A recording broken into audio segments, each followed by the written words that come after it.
Yan, mga brother na naka-best. Kaya nangyari kapag naka-best yan, mabagal yung Xerox. Kaya yung iba hindi may balik. Ngayon, yan. Punta kayo diyan. Ayaw naka-best lang siya pagka nagsi-Xerox kayo. Kaya ang problema, ang bagal na wala yung normal.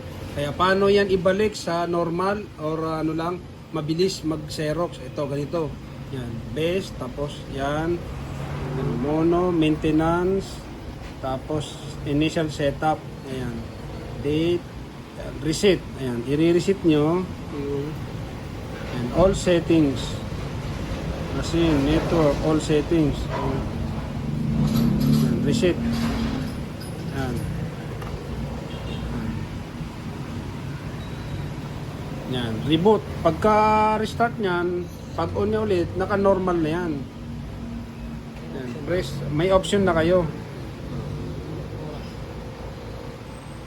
Lagyan nyo yung date saka time.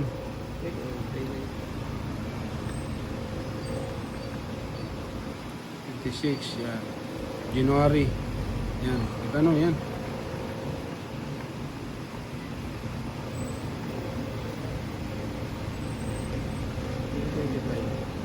Yan. Alas 2.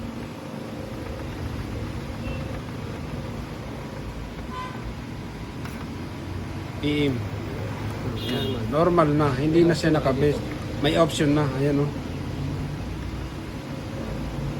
Quality, yan. Normal, best.